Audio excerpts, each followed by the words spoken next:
Hello, everybody. For those that don't know, my name is Mike Moe, and welcome to Channel 3. This is episode 2 of our ongoing GSV Virtual Summit series. If you were looking for the pre-K channel, that's Channel 1. If you were looking for the K-12 channel, that's Channel 2.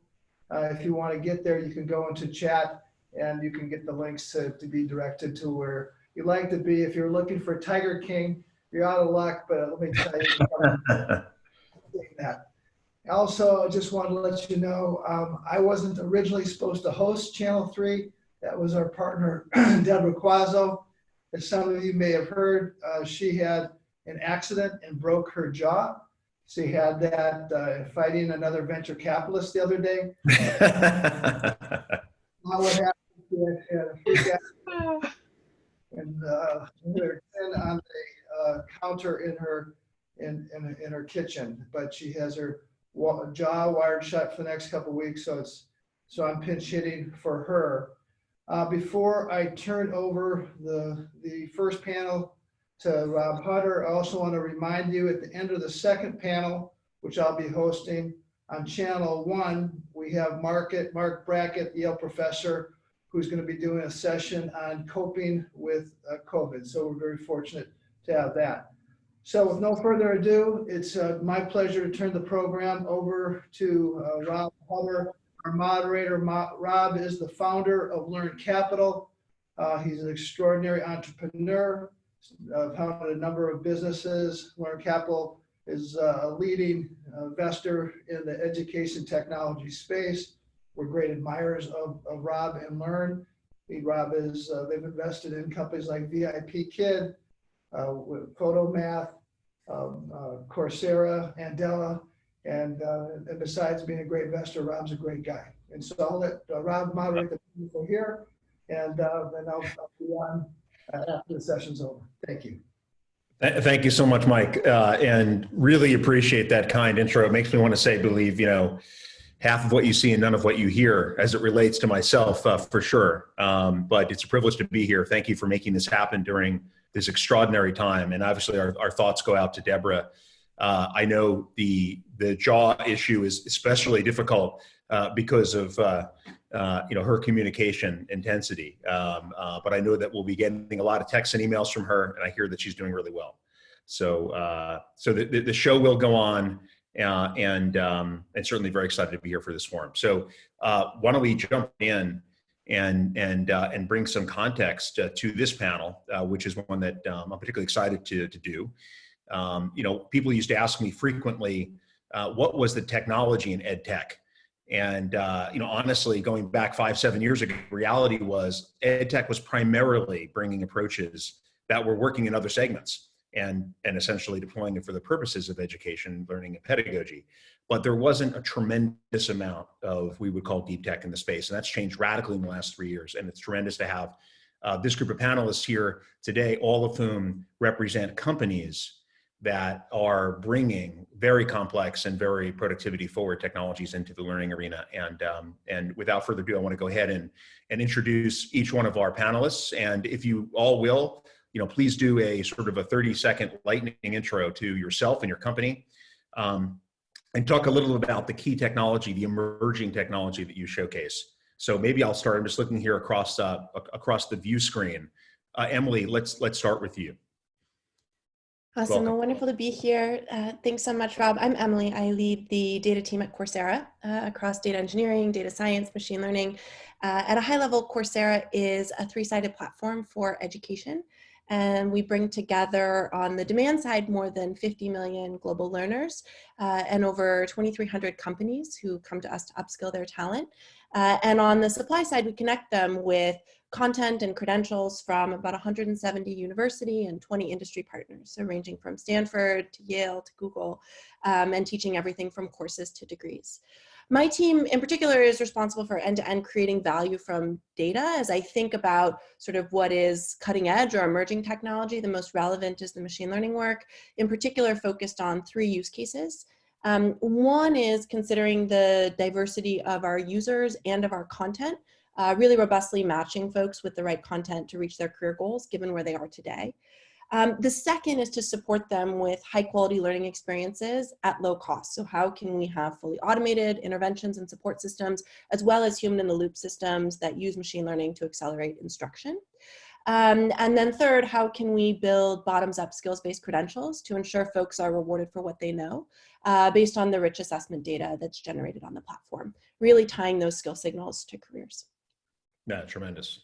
Very, very, very helpful. Thank you, Emily. Welcome.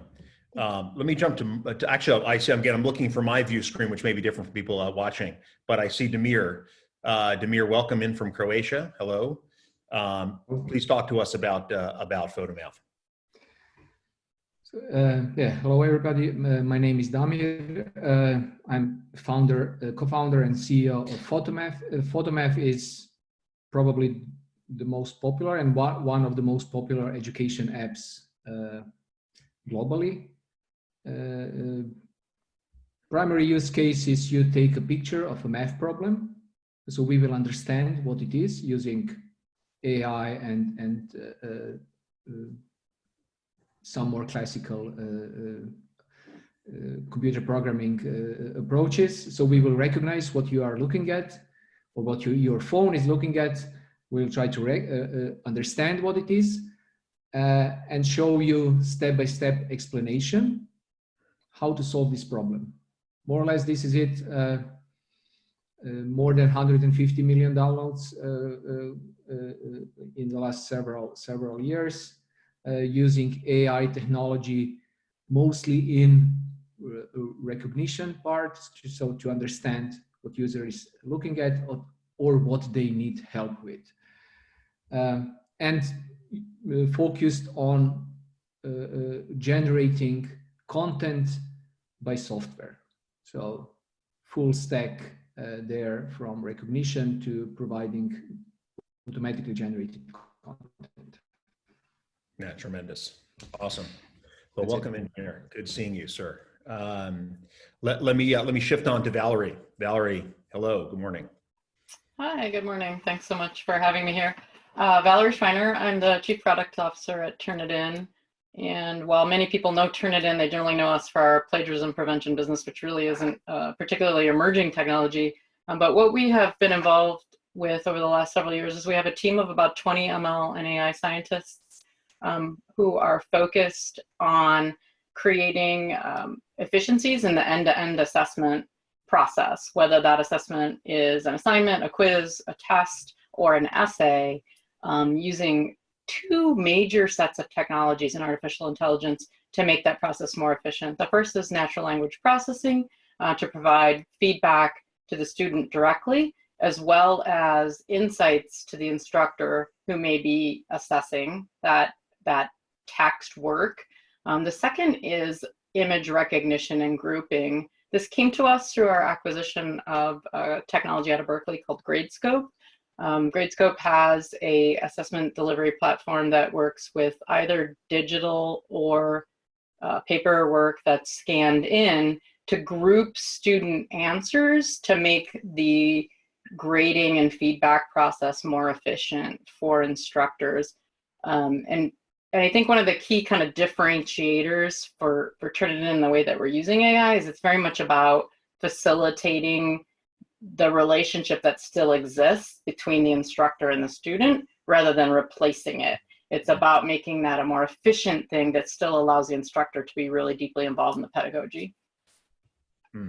That's well stated. And that concept of relationship between versus replacement is something I'd love to get back to.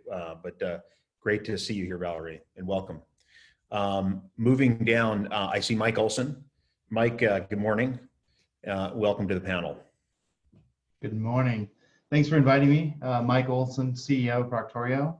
Normally, I have a barber, so I don't look like a I apologize for my bare appearance. Proctorio, what we did 7 years ago was say that testing centers and what at the time was remote proctoring wouldn't scale.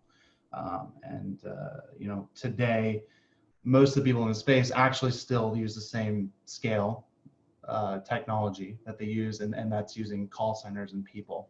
And what we saw in the last several weeks is every university needing to go online to administer safe exams without testing centers, and all the competition using call centers had them shut down from underneath them.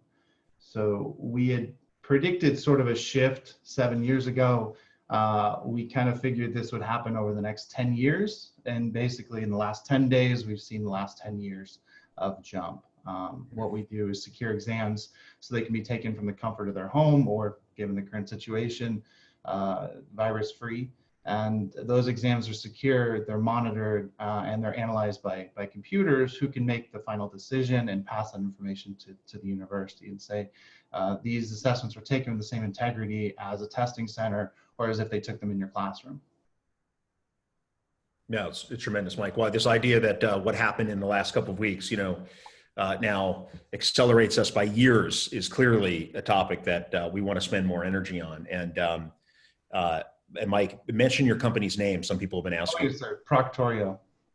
Proctorio. Yeah. So fantastic. I'm looking forward to circling back on that. Our final panelist, Ulrich, is joining. Ulrich, good morning. Hello. Hey, I'm Ulrich Christensen. I'm the CEO of Area 9. I'm originally a physician by training, and I usually don't use this room, but we have a lot of people in the house these days. We have a couple of families living together. I've been here for 3 weeks. So this is actually my background, literally, it's medicine. I'm the CEO of Area 9, which is a company that for many years has been known to be in the adaptive learning and the higher end of the e-learning space, where highly curated content. We built the platforms that McGraw-Hill is pretty famous for, LearnSmart, SmartBook, and Connect, only the adaptive parts of Connect though.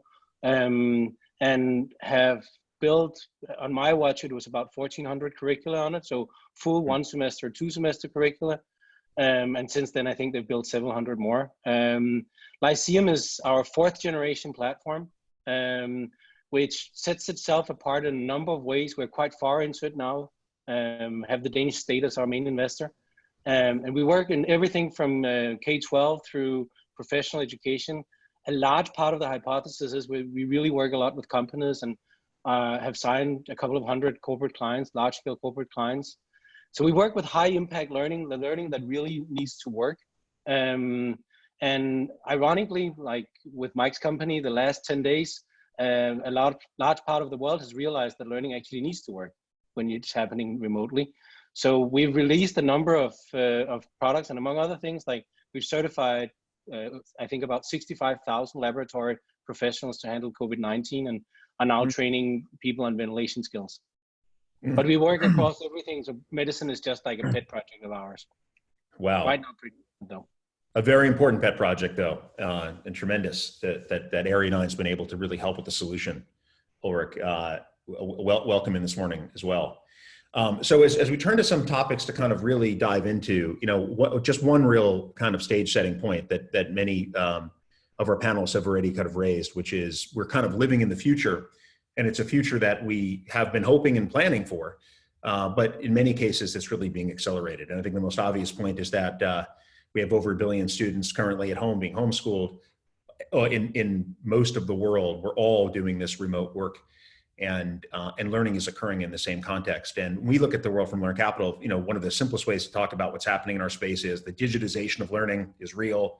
We jump from 1% digital penetration to 3% in about 10 years. Sounds great. When you compare it to entertainment and media, you might see numbers in the 50% or higher. I think a good comparison is e-commerce. We use this frequently.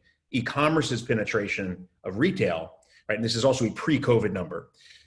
Is approximately 15 to 20%. We're going to see that shift significantly as we return to normal and plan a new kind of hybrid normal life.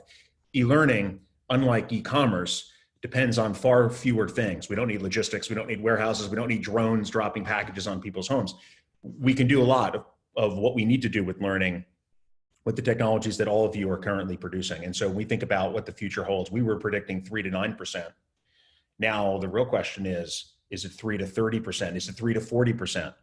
And it's a $6 trillion space. So this is an extraordinary acceleration in terms of effectively the value that's moving through the pipes that we're all involved in. So let me ask a question that I hope will get some intriguing perspectives on the table. all of you are producing really exciting technologies that have wide user bases and are playing a very important role in the solution generally, and have been for years now.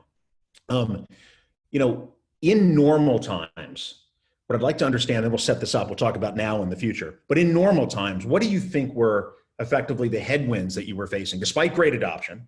What was still holding back from getting to ubiquity in each of your different cases? Pre-COVID effectively, what did you think still needed to change? Let me start with Tamir. What do you think were the holdbacks to everybody in the planet using Photomath up till now? Sorry to put you on the spot, my friend. Yeah, no, it's no problem. So what reaction that we are getting from people when they're using Photomath is, or for parents or from teachers, is some will say, you know, oh, I wouldn't allow my kids to use it. But everybody will say, I wish I had this in high school, you know. So there is this gap between what they wanted and what they expect their kids to use, and our students and our users understand the value, but I'm not sure that every teacher or parent understands the value, and this is sometimes we need to explain it.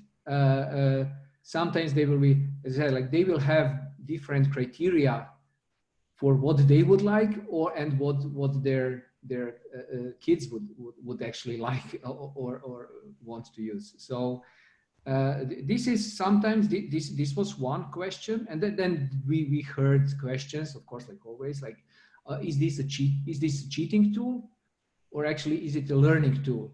And actually it looks like it is a learning tool now, you know, when they really need it a lot, and when you have nobody to help you with something, it is actually becoming really a learning tool, and they understand it is becoming a learning tool. So and we were actually in this, we were pioneers in this space, and it is, and now we can see this value is very obvious, and it wasn't, but it is becoming very, very obvious, and we hope it will continue to be very obvious for users. So yeah, this is what we can understand is happening here. Understood. That's very helpful as a context. Valerie, let's talk about Turnitin for a second. What was normal times like for you guys? I mean, portions of our technology are broadly adopted, right? We have 80–90% market share in certain places. Indeed.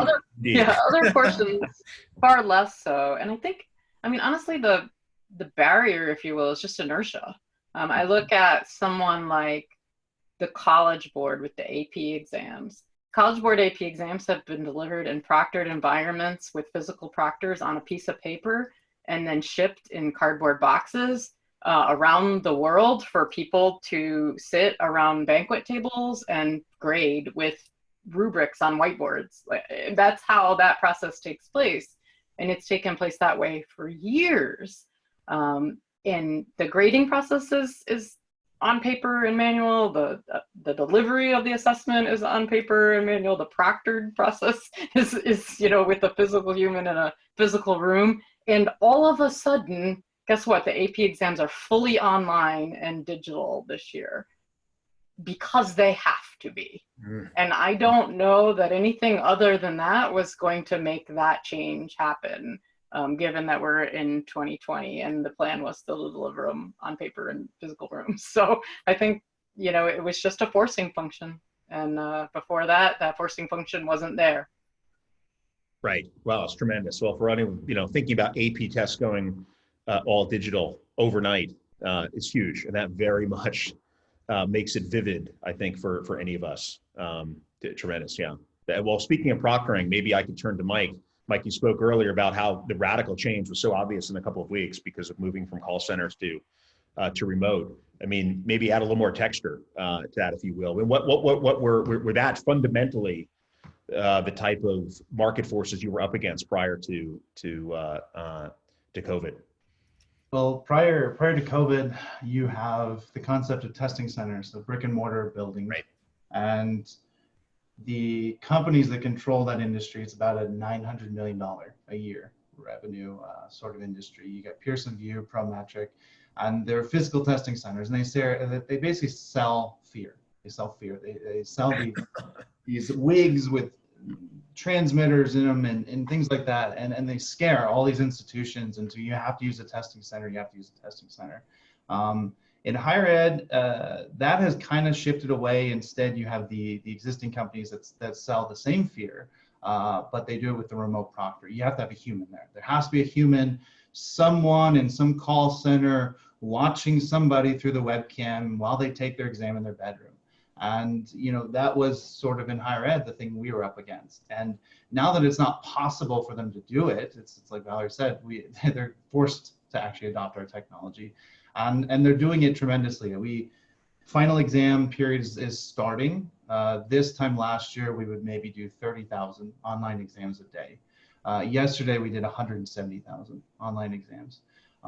A bulk of that is actually coming out of Europe. Europe didn't have, they love pencil and paper exams in the classroom, maybe testing centers, and now they're being forced completely online and digital because it's actually really bad. I mean, we onboarded like 13 universities in Italy in the last 2 weeks. The situation has just forced them to totally change the way they do things. And you know, we were set up for this to begin with, obviously not in anticipation of this, but you know, we provide the solution that does work given the current circumstances. That's tremendous. And in a moment today when theoretically people at home could maybe be mobilized into armies of remote, surveillors, for lack of a better term, it turns out that your solution provides, it's just the ability to scale it without having to train those individuals. I'm assuming is a huge. Yeah, without having to train it. And I know that those companies are trying to move that way. I would cautious anyone doing that. We've obviously been in a hiring spree because we need people, engineers. We're pushing products 6 months ahead of schedule, right? We're pushing things as quick as possible. And it takes me 2 weeks to get a background check right now because of COVID. Right. So any of these sort of adding people working from home, I caution anyone moving to that model, especially with webcams and people watching people in their bedrooms and things like that. Right. Touché. Well, speak about being prepared for this moment, Mike. That's tremendous color. Let me turn to Ulrich, for a minute. Ulrich, talk a little bit about how life was for you right prior to this, and what were some of the things you were hoping would change in your direction. Yes, I think that higher ed was pretty far down our road already, and yeah. It's table stakes now to work with adaptive and high impact, and grades and performance was really driving it. But what was interesting was in the corporate market, you could say that the fuel for the fire was there. But we were like, what this has really done is it has put a match to it. Because the underlying trends where we've seen McKinsey and Accenture and Cognizant and all the other big ones, like talking about the change, like the future change of work. Like how would work in the future change? How would human talent change? All these things were there. So I think it was begun, like 10 years ago, it was neither urgent nor important. Today, it was important, or right before this, it was important, but not urgent. Right. And now suddenly, in a nutshell, it's become super, super urgent to solve this. And I think it's a transition. Like we're working a pipeline of well over 1,000 companies, where we're sometimes looking at it being like, we're in complete agreement it's the right direction. They know this is where they need to be 3 to 4 years from now. And during this, we've closed deals with large pharma companies that are doing continuous medical education, 3 weeks from first introduction to signature on the paper. Our lead time just 3 months ago, we were looking at somewhere in the 6 to 36 months pipeline cycles. So I think that it's the urgency that is different. And I think that was reflected particularly in terms of how do you bring high quality learning to market? So when we launched the COVID-19 course that is approved by 2 of the largest organizations in the world, the manuscript was made in 24 hours by a doctor who was quarantined in Italy, or the head of one of the infectious departments, 48 hours for learning engineering, and 72 hours for approval by 2 major institutions, which is the fastest it's ever been done with these kind of approvals. and we're certifying one person a minute, right? If you're in the free market, and for many of you, we will have tried this before, but in healthcare, it's unheard of. Incredible. Wow, incredible. Well, again, it speaks volumes as well to your ability to deploy your solution to folks on the front lines in healthcare. Broke the servers 14 times. It was on a separate server. It broke it 14 times the first weekend. So Wow, incredible. And I noticed that the COVID certification is available now. I think in some of these certifications are available obviously for free, through sponsors and your own generosity, which is tremendous. So folks, we're paying for it. Well, okay, This is our contribution back. 100, and folks can find that at the Area 9 website. That's tremendous work. Let me talk to Emily. So Emily from Coursera. We've seen Coursera in the news quite a bit recently during this time frame. Talk a little bit about, perhaps if you could, what it was like prior to this, as this became, our new normal. Yeah, absolutely. So, I think prior to this, there definitely has been somewhat broad adoption of the Coursera platform. But when you talk about headwinds, I think of two related headwinds in particular. One is on the learner side. So when learners go out looking for education, they're really looking for two things. One is the development of human capital or skills, right? They want to learn things. And the second is the credential. So the ability to signal those skills in the labor market so they can be rewarded for what they know. I think, the primary blocker to 10x, 100x adoption of online solutions like Coursera or others is some skepticism in some communities about the value of the credential. In traditional education, it's a little bit of a catch-22 because in traditional education, a lot of the value of the credential actually comes from the selectivity of entry into the institution, which is like directly at odds with our mission, which is to provide universal access to, life transforming learning and credentials. So everyone should be able to get it. But if there's not that selectivity up front, then how do we ensure that there's value to the credential? And our approach is to develop bottoms up skills-based signals, but there is some inertia in the labor market. It takes time for those to be recognized. And in tandem, we're also leaning in on traditional credentials like degrees.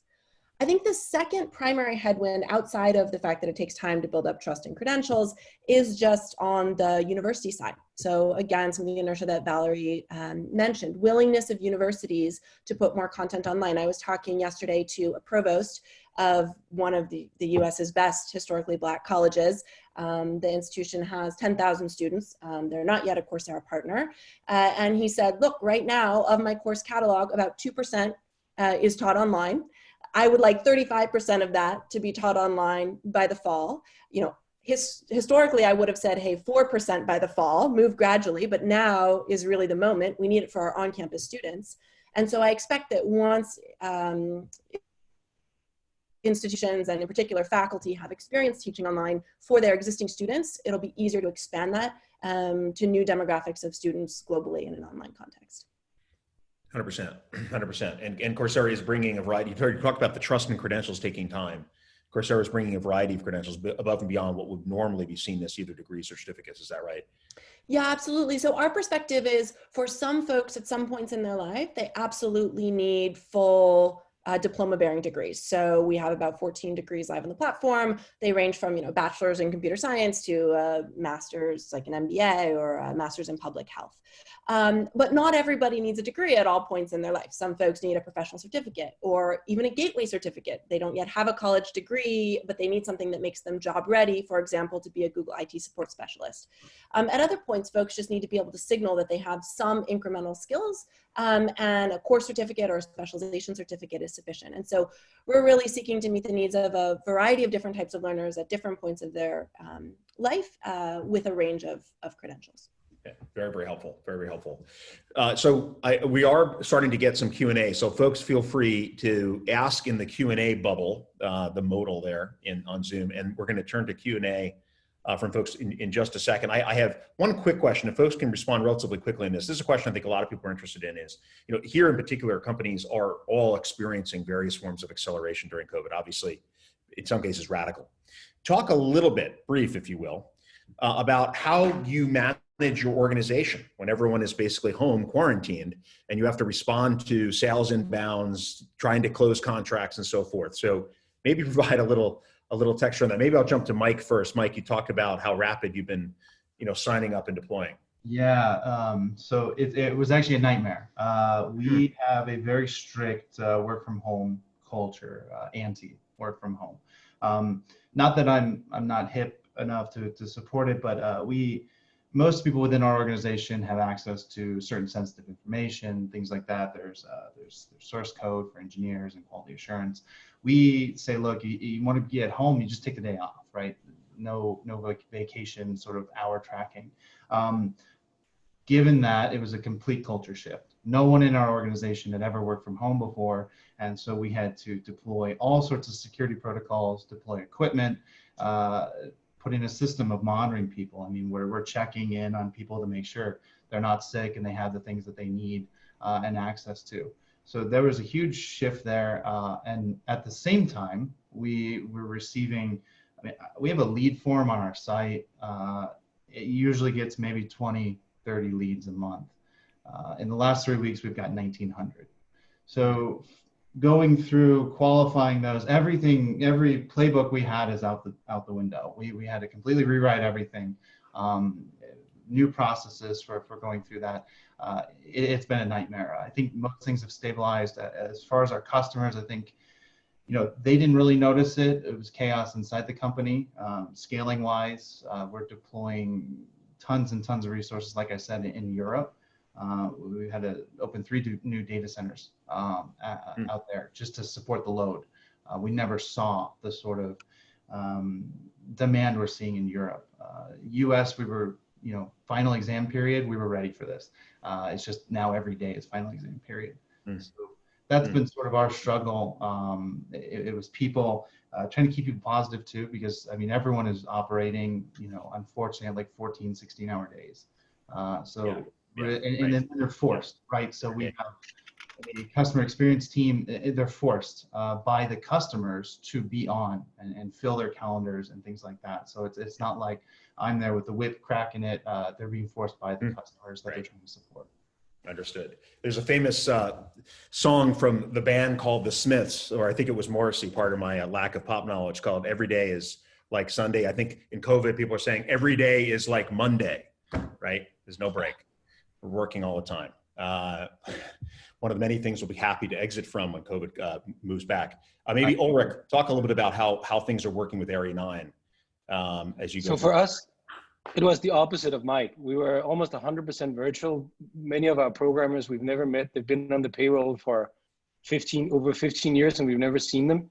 And I think about half of our programmers have never been called to a scheduled meeting. So it was super easy for us. I actually think in some ways I'm more productive because I'm not traveling. Nobody blames me for not being on a plane. Yes. Understood. So in that case, you said the culture was ready to move and understood. And it was matured over 20 years. So yes. we know how to not waste time on chat rooms. Yes. Like to be productive understood. there. Super helpful. Valerie, talk a little bit about Turnitin. Sure, I'd say we were much closer to Ulrich in that we have a very strong work from home culture. We're a very distributed organization in 9 countries. And so the need to collaborate virtually has always been a part of Turnitin.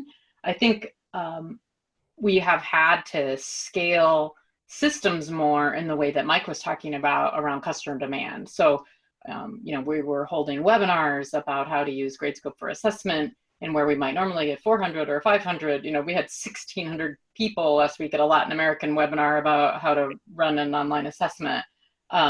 So when you have that, you don't just need 1 or 2 people responding to the questions like we have today, right? Like you need dozens of people ready to just like interact in a webinar with 1,600 people. And so there's been adjustments like that, but in general, I think we've found the technology easy. We found the cultural aspects easy. Honestly, the hardest thing for our team, because we do have a lot of really young families, is the children, right? Like the small children running around in the background when you're trying to give a presentation on it, So that's really, and we can't control that, right? That's not part of so.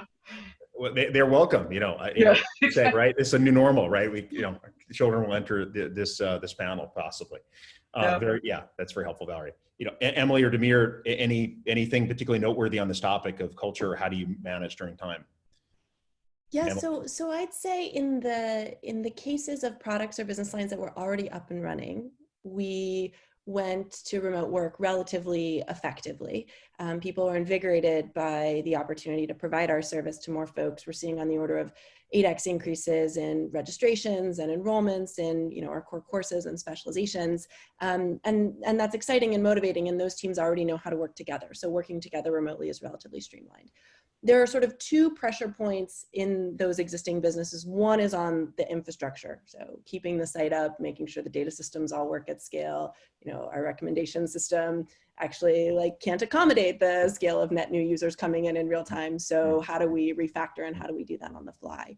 And the second is services. So, lots of learners reach out for support, especially new learners to our platform need additional support. Some of our outsourcing vendors were actually closed down. Not all of those people could work remotely because not all had connectivity at home, for example, in Guatemala. And so we've had to work across data science and engineering with the services team to figure out how we can automate more of that support for learners. It's a project we should have done a while ago, but now is a forcing function. I would say where it's been most challenging is in net new products or businesses. So there's a relatively new use case for Coursera. We launched it last fall called Coursera for Campus. It's helping colleges and universities go online, in particular by providing the Coursera catalog to on-campus students. And when we launched it in the fall, there was healthy growth, but over the last month, we've launched almost 4,000 programs requested by colleges and universities who need to go online urgently, and more than 4 million student licenses within those programs have been administered. And because it's a relatively new use case, we're still figuring out those workflows, and those cross-functional teams are new.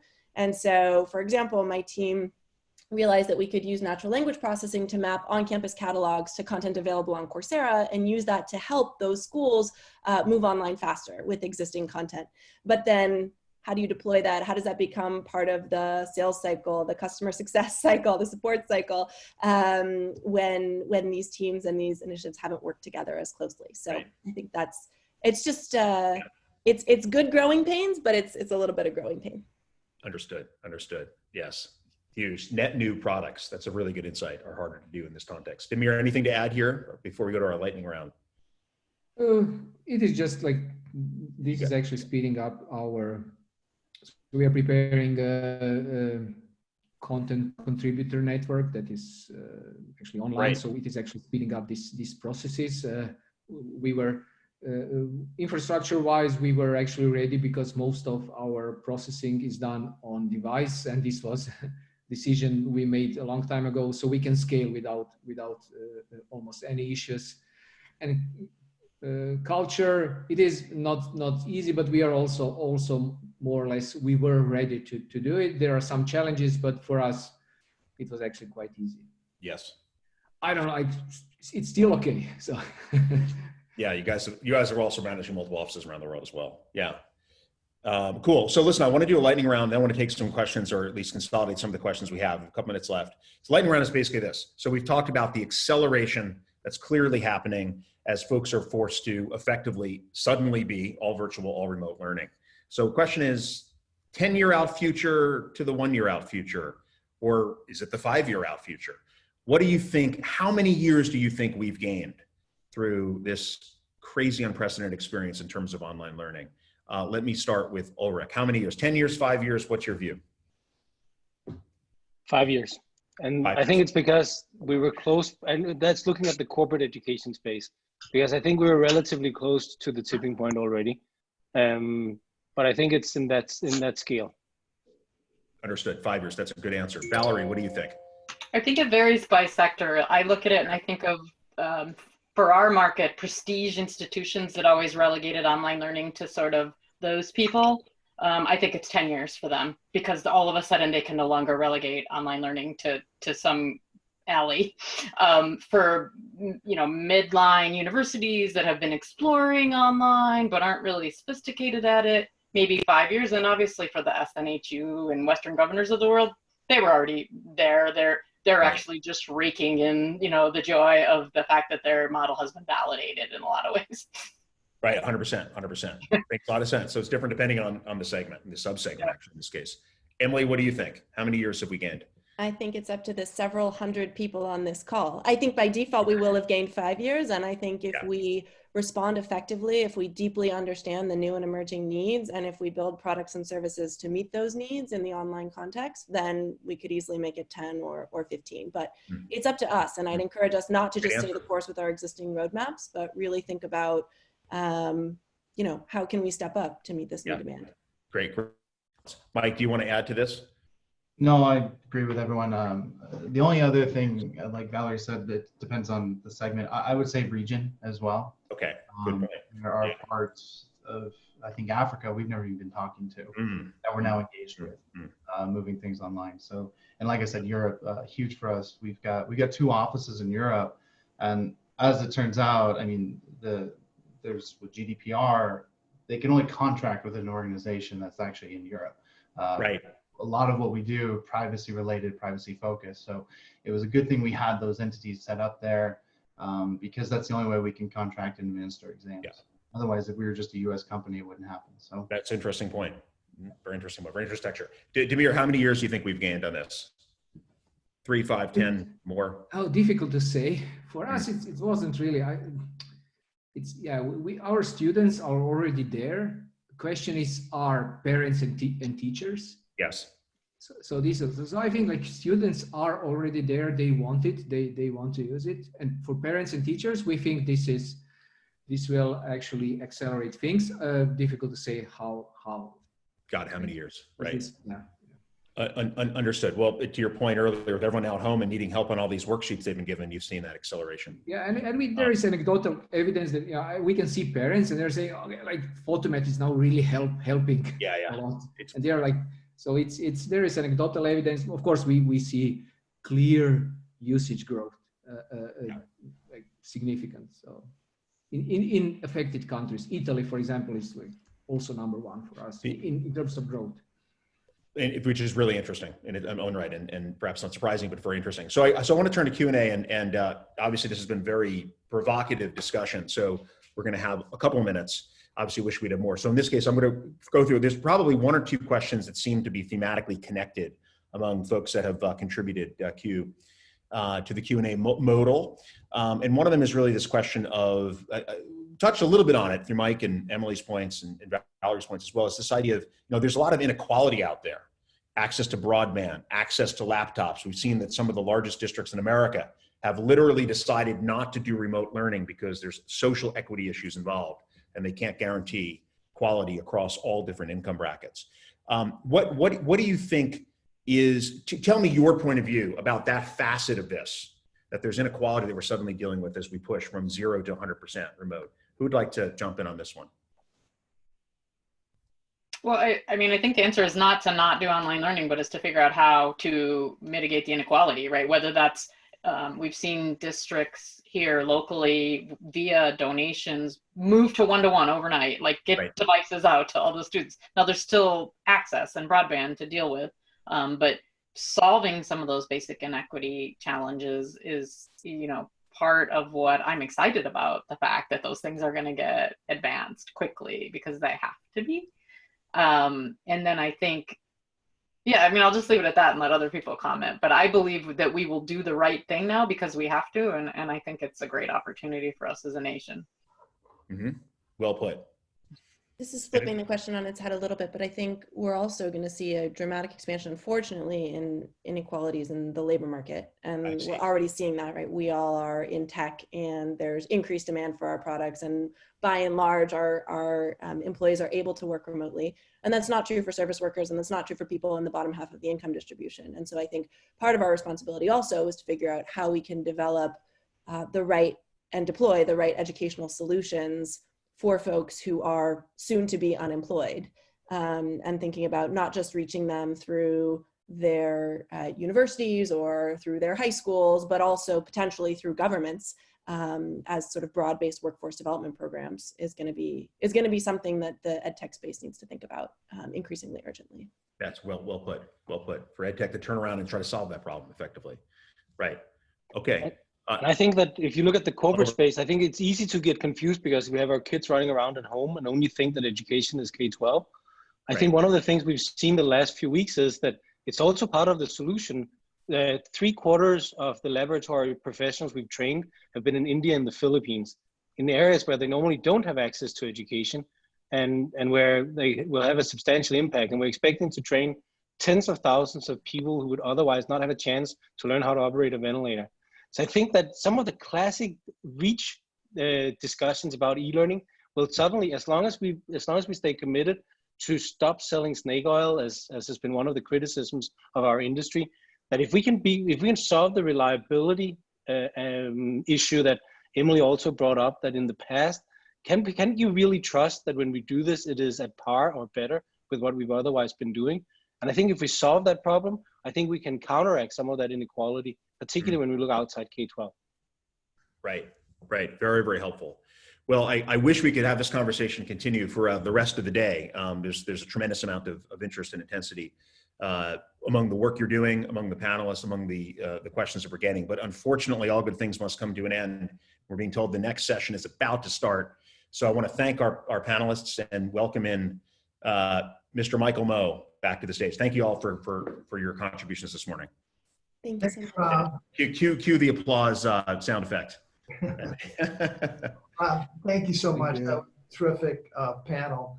And again, I'll remind you that this is the Channel 3 focused on investment and technology. If you're looking for pre-K, that's Channel 1. If you're looking for K-12, that's Channel 2. You can go to the chat. You can see the link to get connected. But now it's my privilege to host our second and final panel. And again, I'll remind you that after this panel on Channel 1, we have Mark Brackett and coping with COVID, which will be immediately following this panel, and you can get the link to do it. But this should be a fun panel. I'm very much looking forward to this and getting insights from our panelists. I'm going to make a quick introduction of who we have, and then what we'll do is I'm going to give each of you an opportunity to talk about quickly what your background is, what you're doing. But first, I want to introduce Alexis Horowitz-Burdick, who is the head of Lego Ventures. She's an entrepreneur who sold her e-commerce company to LVMH, who's based in Singapore. Again, fabulous background. She's got true street creds where she dropped out of college, became a ski bum, and has a great history to where she is today. Secondly, we have Mercedes Bent, who's a partner at Lightspeed. Has to be one of the great names, not only in venture capital, but just the world. I wish I had that cooler name, but Mercedes background, grew up in an inventor family. Out of college, she was a consultant in the AR, VR space, and then worked at Harvard and All Ventures. Now, as I said, the consumer group at Lightspeed. We have Ryan Craig, who is the founder of Lightspeed. Oh my gosh, no, he's not the founder of Lightspeed, he's the founder of University Ventures. Ryan's a longtime friend of mine and of GSV, and prior to GSV, Ryan's a lawyer, he's an entrepreneur, he's an author, and he's a great investor. He founded Wellspring, and prior to University Ventures, he was at Warburg Pincus, and many of you have seen the great books and articles that he's written. And then lastly, Rob Hutter, who is the founder of Learn Capital, who was the moderator of the previous panel, which again, I thought was tremendous. Rob, again, has amazing experience as an entrepreneur, founded a number of companies as an investor in many leading companies in the ed tech space. And again, I think it's going to be a fascinating conversation really about what it means. We call before the crisis, we call it BC, before Corona. Now, the period that we're in now, we call it AD, after the disease, and what that means. I'm going to turn it over to each panelist just to give a quick further bio, kind of minute or so, and then we'll get into the questions. Okay, so maybe we could start with Alexis. Thanks so much, Michael. I hope that everybody is staying healthy and well, and definitely wishing Deb a speedy recovery as well. So yeah, Lego Ventures. It's a really exciting effort by the world's biggest toy company to really think about what the future of play is going to look like. And certainly, I'm sure as we'll talk about right now, that is accelerating obviously on the educational front, but as well as on the consumer front. And I think that, it's an incredibly exciting time for us to see what can be adopted and what can be normalized in both spaces. But we really think about, the intersection of creativity, learning, and play. We look for entrepreneurs who are trying to think about how to bring systematic play to kids, whether that be through educational channels or consumer channels or anything else that we can dream of, social networks. We're really not limited by the concept, but more that it adheres to the sort of truth of the Lego idea, which is really this open-ended creativity, allowing kids to explore and learn and create mastery and really just be endlessly creative, right? And so that's where we look for entrepreneurs and really excited in terms of what we've seen since we launched just a few years ago. Great. Mercedes. Hi, I'm Mercedes Bent. Yes, my parents really did name me that, and I love it every single time I get to say that.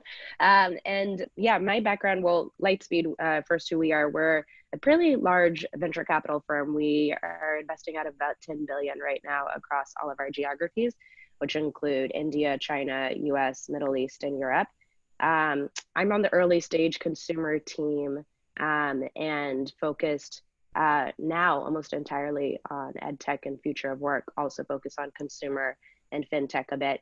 Our our ed tech / future of work investments include Handshake, Byju's, Clever, FlockJ. I know I'm forgetting a couple of others as well, Eightfold and White Hat and BetterUp. Thank you. Ryan. Great. Hello. I'm here at the Manchester Grand Hyatt. Where is everyone? Something going on?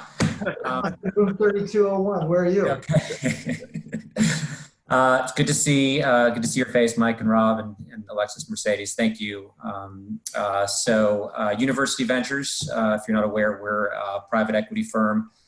We initially focused pretty much head on to the higher ed space, made a number of investments in kind of early OPMs, tech platforms in higher ed. And about 5 years ago, we began to focus increasingly at the intersection of education and employment.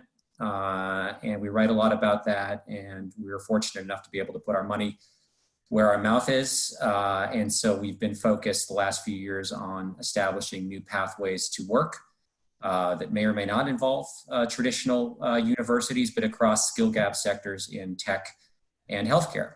And so that's what we're focusing on. You can think of it like a new form of apprenticeship model, but one where there's less friction, both for the candidate and for the employer. And my book that you see behind me is Faster and Cheaper Pathways, Faster and Cheaper Alternatives to College. And that's what we're focused on, faster and cheaper pathways to good first jobs. Quit hawking your book. Rob. Awesome. That's great. Mike, thank you again for having me. And what a great panel, and great to see folks. Ryan, and congrats on the book, the new book, and a series of great thought pieces. Alexis, good seeing you. And Mercedes, hello.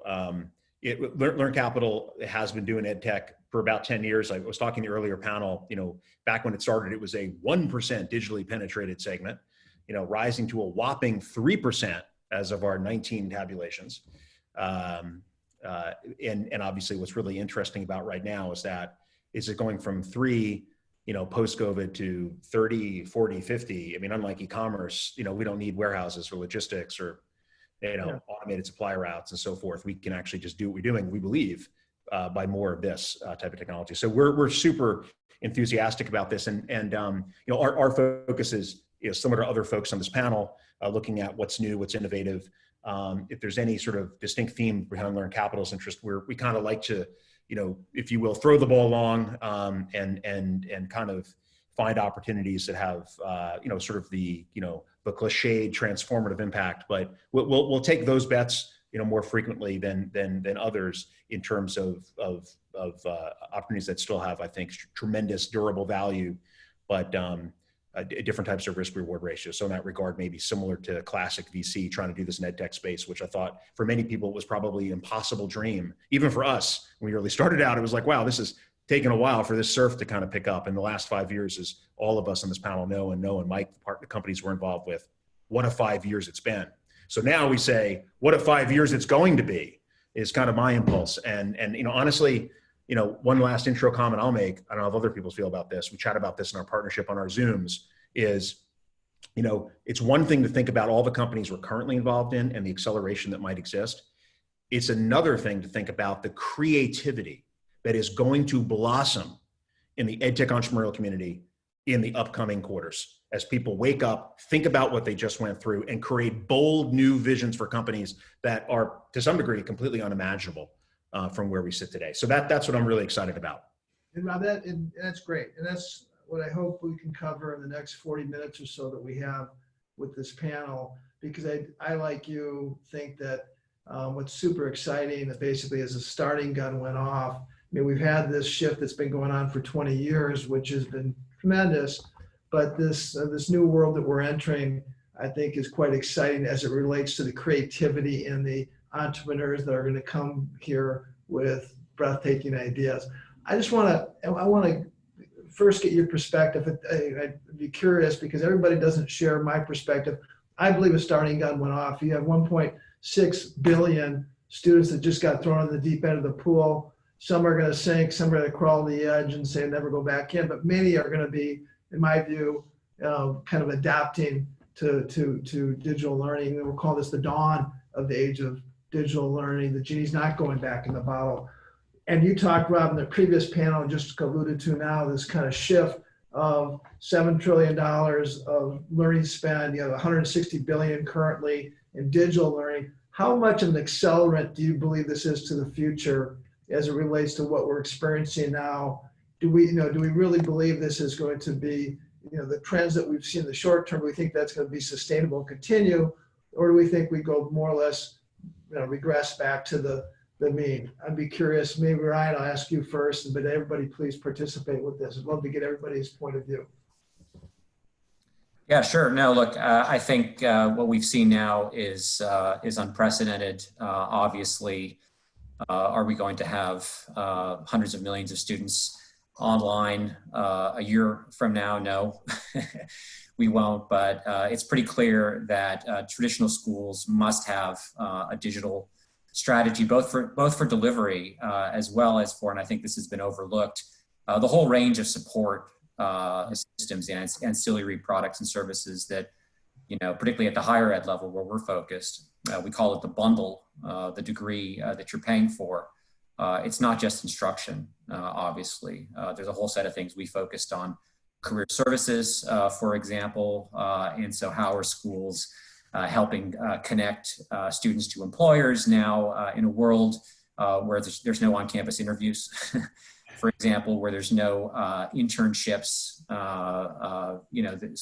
Colleges and universities haven't begun to think of that. So there are probably 100 different categories of services that schools provide outside of instruction that they need to develop a strategy for, develop partnerships for, in order to provide at least some facsimile of that service if they want to continue to charge for the bundle. Alexis, what's your view? Sorry, I was on mute.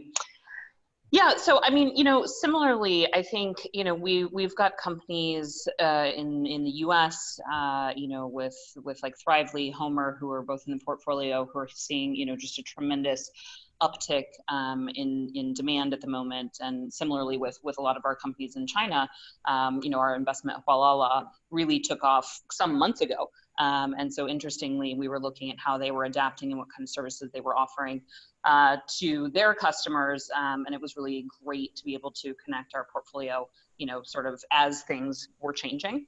But, I think the big question for us at Lego Ventures at the moment is certainly, we're seeing so much behavior shift. Ryan, I agree with you. I think there's going to be a sort of dropping off period, right? And so what we really want to understand is how is everybody taking advantage of this huge opportunity that's been handed to them, right? Because I think, you know, it is a once in a lifetime moment for all of these companies to be able to seize. It's not particularly impressive to me right now if you're coming to me and saying, hey, you know, we're seeing so much demand, are you interested? I think everybody's seeing demand, right? And so I really think it's the plans that the companies are putting in place to create the stickiness, to create the longevity and the uplift of the business that they're seeing now that will really help us understand who is going to make tremendous impacts coming out of the situation that we're in now. Rob, what's your view? You know, I'm obviously very, very optimistic about what happens here in the segment. And I think that some of the ways that gets concretized is the fact that people are now experiencing certainly remote work in a way that we're all engaged in. I mean, the concept that you can do a meeting on Zoom versus meeting in person, you know, historically that was seen as slightly deprecated, right? You needed, particularly for high stakes meetings and certainly for funding meetings. I don't know, that's a question we should all talk about. We do fundings without ever meeting the entrepreneur in person. And I could share some the dialogue I've had with other folks in Sand Hill about that. But more poignantly, now Zoom is potentially going to be an entirely acceptable way to meet with someone about something high stakes. And what's interesting about it, not only can we meet this way, we can bring in other people that need to be in the room. They can drop in much more easily than they used to be able to. So that's an interesting point. As it relates to learning, there's so much that's happened in the last 5 years with respect to tech and platforms, and no impugnation to the guys at Zoom. And you know, and people's different points of view about this platform, but there's some phenomenal learning platforms, right? Fantastic live learning platform, the platform that Varsity Tutors has, which I'm privileged enough to be involved in. Steve Koslin's Forge, incredible active learning technology involving real time, the ability to invoke artifacts on the fly, to the point where what you can do in online is fundamentally better than you could do offline. You know, we thought even the VIP, Cindy, the work we did with VIPs. What do you see that's better? Well, what's interesting, Mike, is, well, I would say just the fundamental ability to have a conversation about a learner's need, invoke something that's manipulable in the screen, in a shared context, shared attention format, be able to engage peer discussion, do breakouts, and to effectively turn on this enormous possibility for active learning and compress the time it takes to learn complex stacks, bring all the resources together in one place. I think it's there's an effect size of 3 to 5x. And we could talk about I would echo that. I think that the online environment, we see this with our medical school, Ponce at Tiber Health, which has launched a whole active learning degree program. And the point is that when you're forced to go online, you're essentially reinvent the educational environment, or you have the opportunity to do so. You don't simply rely on the notes in the shoebox that you've been teaching for 10 or 15 years. And that allows you to go to an active learning environment, which all the research shows is much more effective in terms of learning than the passive sage on the stage model that we've been relying on in the on-ground environment.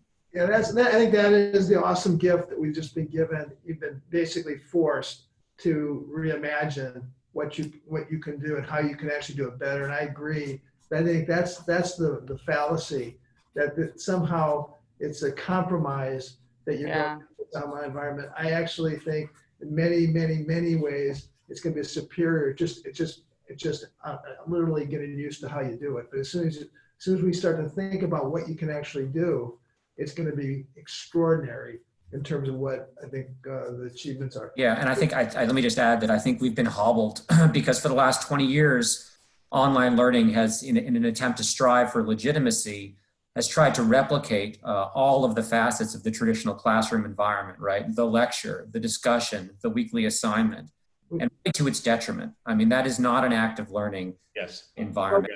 I just wrote a piece in EdSearch last week where we talk about what we're seeing now is remote learning, not online learning. There's no instructional design to it. But if you combine the best of both worlds, meaning if you have a synchronous component, a regular synchronous component to your online learning environment, you can create a truly active learning environment that will allow for much better outcomes. Yeah, and I think that's, I mean, again, it's natural when you have new technology that's introduced. The tendency is basically to take what used to exist and basically repurpose it into this new medium. That was effectively kind of 1.0. I think we're kind of getting into 3.0, maybe 4.0. But Mercedes, I want to hear from you, and I've got a bunch of things that, gosh, bunch of things to cover. So, yeah, I mean, I think right now one of the unfortunate side effects is that we're seeing a negative shock from a lot of students who because of people were forced to go online so quickly. You know, remote learning, as you said, Ryan, instead of true online learning is the experience that a lot of students are getting right now.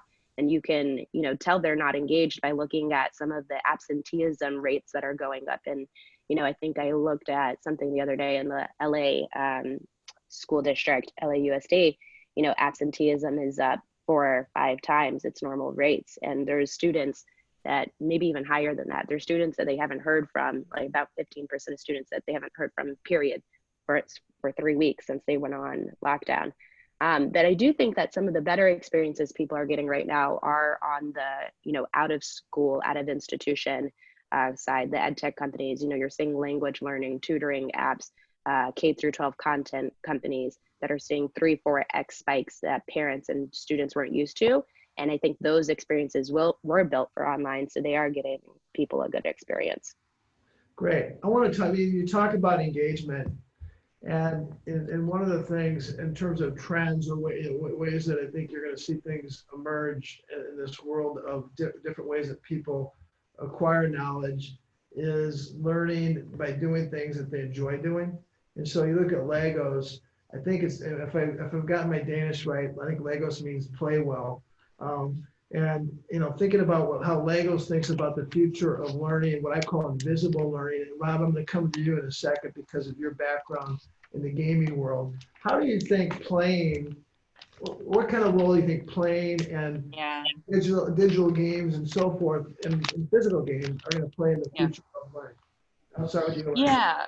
I mean, I think it's such a great question. And as I'm listening to everybody talk, you know, Ryan, about the adoption at different parts of the scale, you know, the things that Lego deeply care about seeing in education are project-based and play-based learning, right? I mean, that's where really where our research is rooted. That's the push we've been making for decades through, you know, the nonprofit efforts that we do and others. I think that this is a real call to entrepreneurs in my mind. Right. I mean, this is the moment to think about how play-based and project-based learning, which I would argue are the probably the sides that people typically think, well, that has to be in person, right? I mean, that's always the thing, the project-based learning, the play-based learning, that feels very physical to most people. And so I do think that, and I deeply hope that entrepreneurs are coming together right now and taking examples from the gaming industry, from, you know, social, I consider things like Fortnite more of a social network sort of than a game, right? You know, how can those experiences of how kids are collaborating and playing be brought into digital, you know, products for education that can really bring those deeply, you know, sort of academic concepts to life. And I think that, you know, we're seeing glimpses of hope, and we have been for some time. And I certainly hope that this is the accelerant that we need to see it in a more digital way. Thank you. Go ahead, Rob. What's your view in terms of games as it relates to the future of learning and kind of where we're at today? Well, I think you stated it terrifically. I think you said that there's a shift towards interest-based, and Alexa's amplified this very nicely, talking about how you'd get natural engagement and attention. You think about projects that are inherently meaningful, and what a way to solve all these motivation challenges that education has always faced. And I think the higher level point is this. I mean, all these forms of media and quasi-media are always context dependent. I like to think of this idea like when the feature film emerged, cinema, right? You know, how did people make movies? Well, they were typically, you know, at most 2 hours in length, because that's about the longest people could sit in a room without having to use the facilities and relieve themselves, right? I mean, and we had television, which was about building these sort of like, you know, self-contained stories so they could be rerun all the time because the business model was broadcast advertising. Then you had cable, and then you had the streaming world. In the streaming world, what the biggest innovation in the streaming world and storytelling is the advent of serialized, multi-long mini-series type entertainment where your story goes on not for 1 or 2 hours, but for 14 or 18 hours, right? And in each case we've moved, context has changed, but we've been able to deliver to consumer, or in this case, learner need more effectively. And I think this is the case, and you know, Ryan mentioned this, Mercedes mentioned this.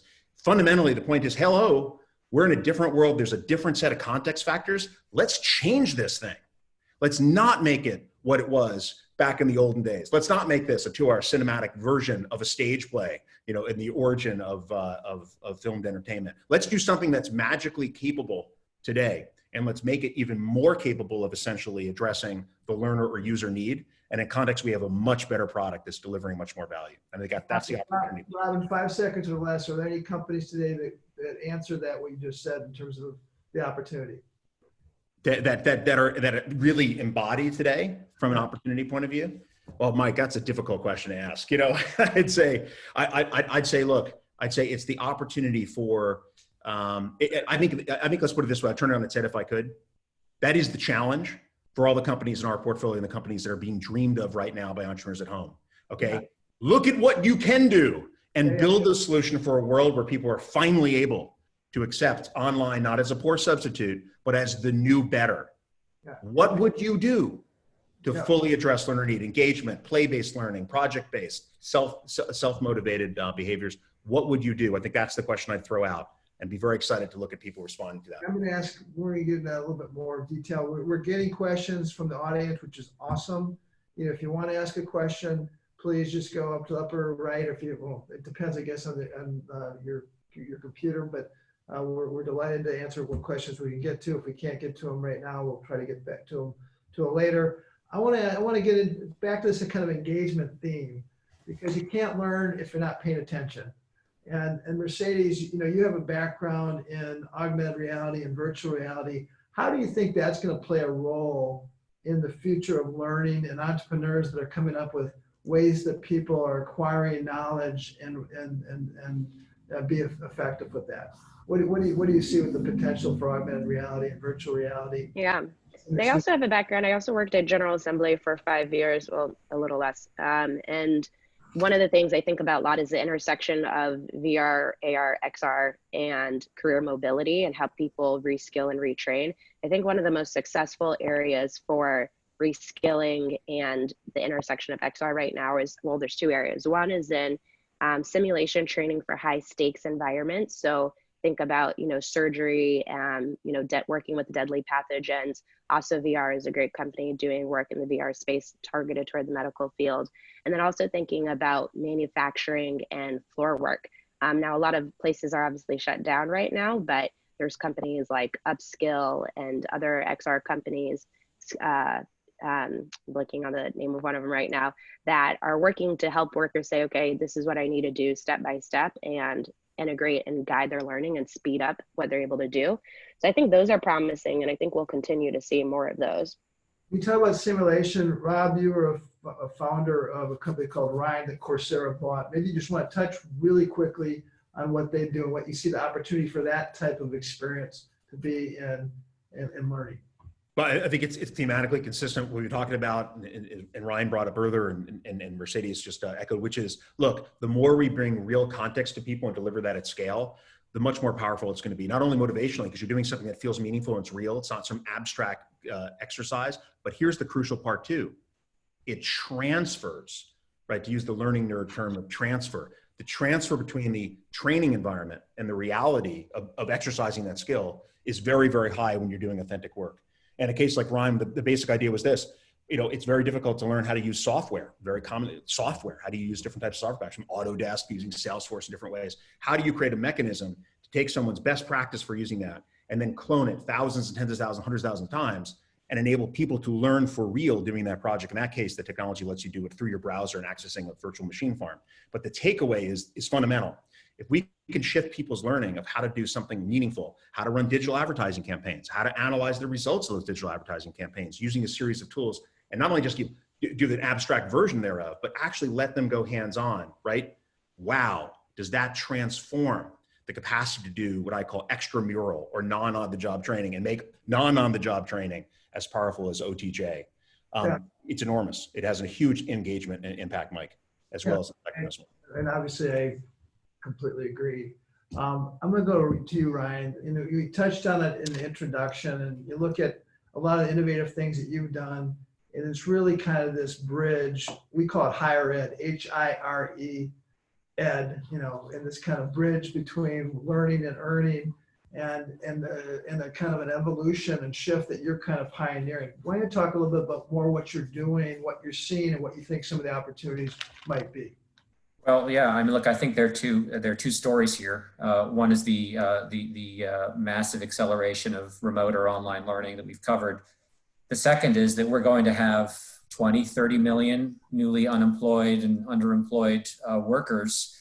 And it cannot be the case that the education and workforce sector's answer or solution for those newly unemployed or underemployed workers is borrow tens of thousands of dollars and re-enroll in a degree program to have a chance at getting a good job again. That cannot be the case. I can't tell you how many of our friends and supporters and LPs have been calling me up in the last few weeks and saying, look, this is exactly what you guys have been saying, which is that we need faster and cheaper pathways to good first jobs. We can't, you know, all of these now displaced retail, food service workers, they will not be able to just get by anymore. Lots of these businesses will not make it. These jobs will disappear. And we're going to need to create new and better and lower risk pathways to good jobs. And so, you know, we're very focused on these employer focused models. Our fundamental view here is that the reason the skills gap is, you know, even a couple of months ago was bigger than it's ever been, and now it's bigger still, is that none of the efforts that have been pioneered primarily out of the education world sort of started with the employer first. They were all what we call education up approaches. And the problem with education up is that they don't address the friction for the individual, namely the time to upskill, the cost of upskilling, and the uncertainty of the employment outcome. And they definitely don't address the employer's the friction on the employer side, which is the risk of a bad hire and the churn, right? Why would I as an employer invest in this candidate if they literally don't check every box for this job?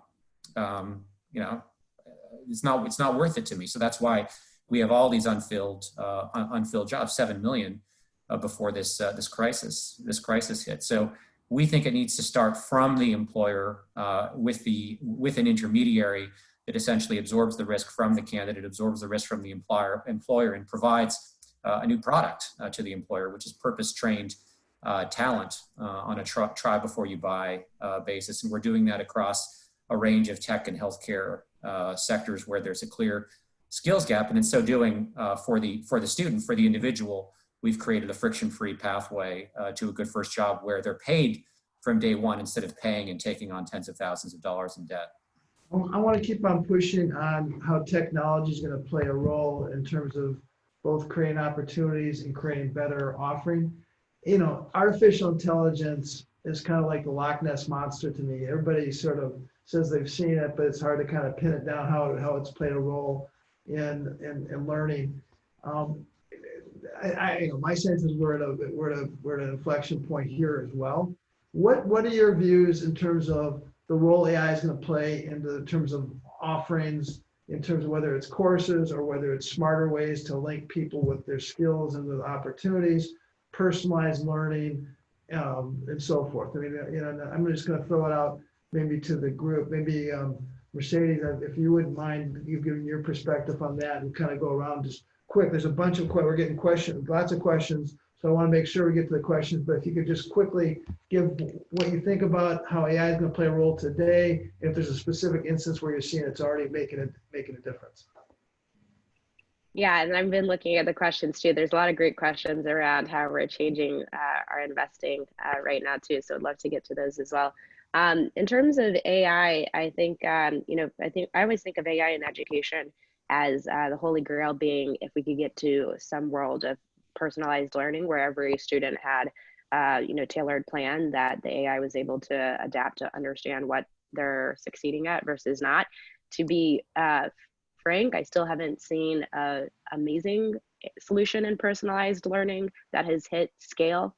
There are adaptive learning platforms for test-taking purposes that are fairly robust, but maybe my co-panelists have seen some better stuff in personalized learning. I really think that's where AI should be used most. Lex, what do you see? Yeah, I mean, I couldn't agree, Mercedes, with you more. I don't think anybody's knocked it out of the park yet, right? But I do think that we see companies who have a plan and who have promise in the space. And I couldn't agree with you more that I think it's there where it's probably best utilized. You know, if you can fill the space of, you know, that really sort of high-end bespoke tutoring that has typically been out of reach for basically everybody except for the top 1%, you can really unlock the potential of every child, and that's, you know, what we are always looking to do, you know, with anything that LEGO is involved in. It's a real mission, right? So, you know, I think of a company that we just invested in the UK called Edie. Really small company, you know, thinking about, you know, sort of how they're using analytics to find multiple paths of wrong answers for kids, and really starting to create a database of that to try to find different paths of learning. And it's those kinds of efforts that I think will ultimately lead potentially to strong offerings in AI. But I agree with Mercedes. I think, you know, you have to believe in the potential vision because we're not quite there yet. Right. Yeah, and just to add one area I'm seeing some early success there is in math grading in terms of giving students better, faster feedback on what they're getting wrong in problem sets. Photomath is obviously doing this to an extent. There's a new company, Dervita, doing this as well. So I think math is the area where it can be really helpful. Great. That's right. where ED is doing Mercedes. Yeah. Where we've seen the most promise, because we don't think it's ready for prime time yet, is not in delivery, but rather engagement. And so we see that on the instructional side with Packback, our portfolio company, which does AI-driven discussion boards, which are much more engaging than your traditional discussion boards for online classes. And perhaps most prominently, not on the instruction side at all, but in the back office, our company AdmitHub, and what they've done in terms of AI chatbots for admissions, financial aid, and now student support. And they just launched actually a COVID-19 chatbot that any university and college can put on their website for free, essentially to answer any questions that anyone in the community has about how the institution is responding to this crisis. That's great. And just to warn the audience, we're tracking whether you're paying attention or not to our AI tool. Just kidding, we're not actually, but maybe someday. Rob. I think, you know, I think today AI is, I like your Loch Ness Monster example, Mike. That's good.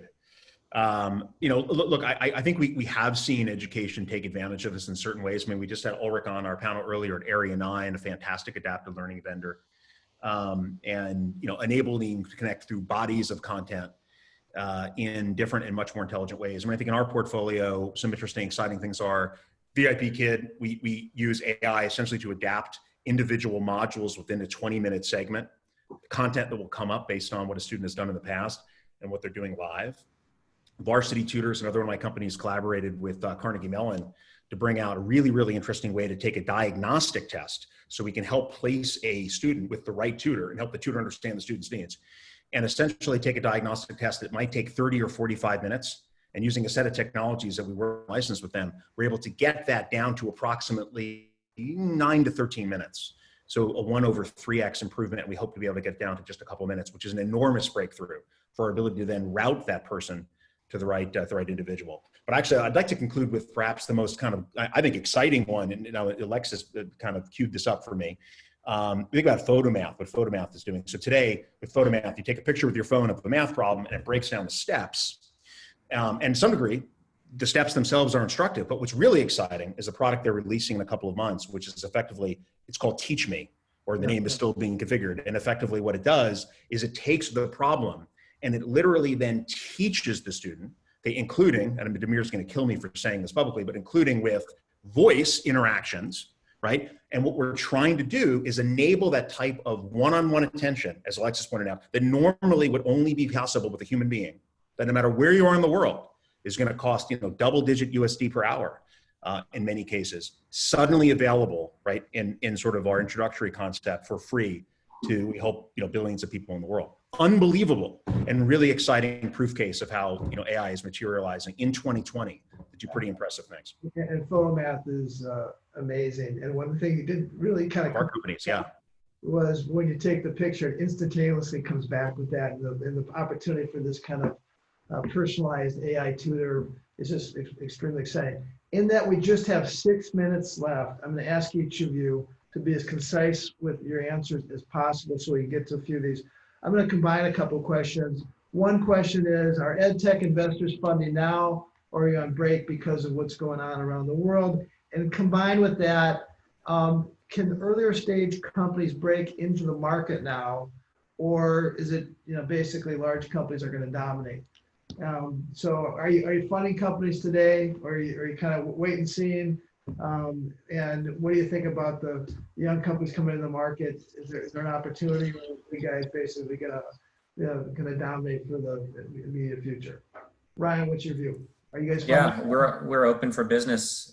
We are actively looking at opportunities. We just put a term sheet out earlier this week for a company, and definitely open for business. So for all entrepreneurs out there, what's your email address again?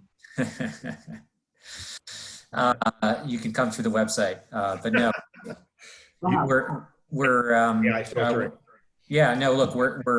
there's just no reason why. The trends are pretty clear as to what's happening here, both on the learning side and on the employment side. By and large, we are much more focused on later stage deals now through what I was saying before about education to employment and needing to sort of lead with the employer and then wanting that distribution first into the employer, which means you have to have a scaled business built to do that. So that is our primary focus. But we do have a seed pool that we reserve for sort of earlier stage interesting opportunities around online learning and assessments and so forth.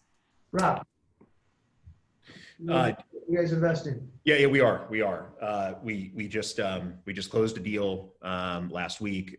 We're looking at a number of companies. Obviously, we're adjusting to the fact. This is an interesting question, just how your firm starts adjusting to the fact we're working all virtually.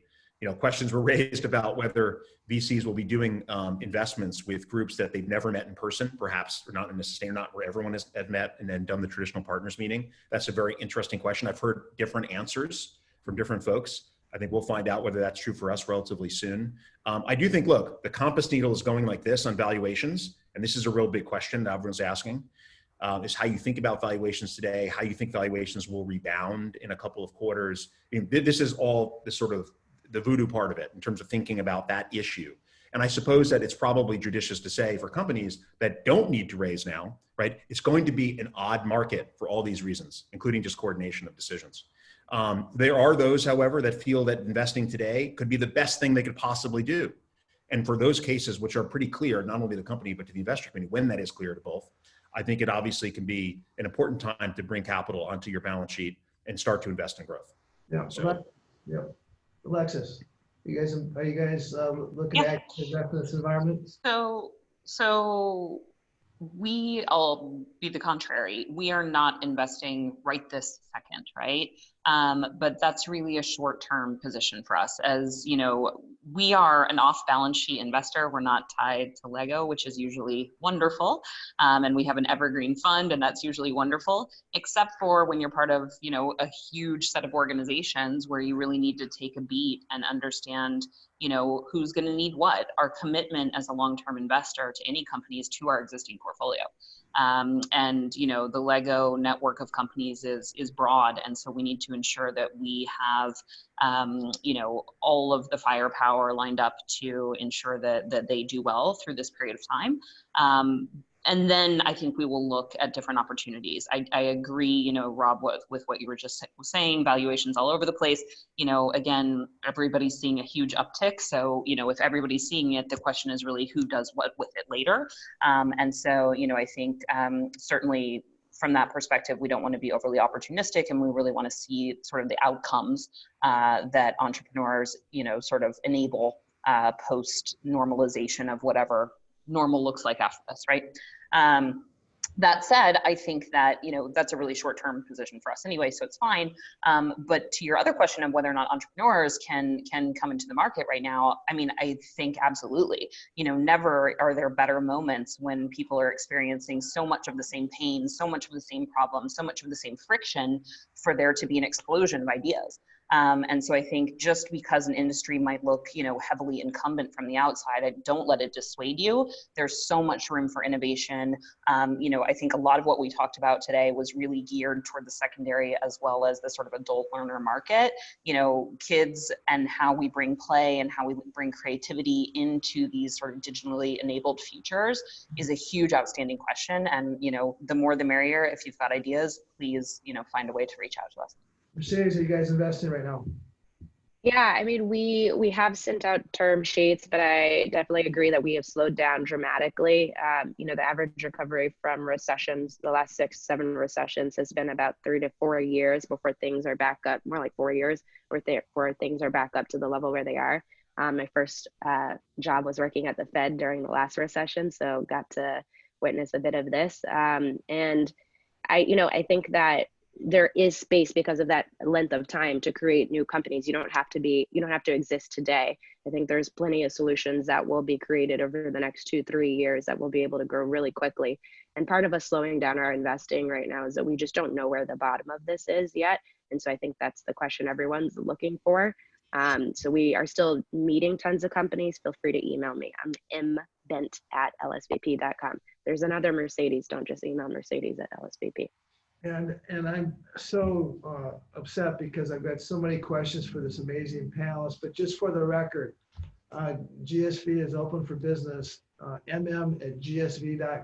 We're investing, we're looking to invest. We think it's a tremendous opportunity, and we do think it's the dawn of the age of learning. We're looking forward to getting a follow-up because this was an amazing session. You guys were terrific, but we're out of time, and Mark Brackett's section is starting in a few minutes on channel 1, but hopefully we can do this again very soon because I am looking forward to the following up on this, and I hope everybody enjoyed it as much as I did. Thank you very much. Thank you, Michael. Thank you, Mike. Thanks. Great seeing everyone.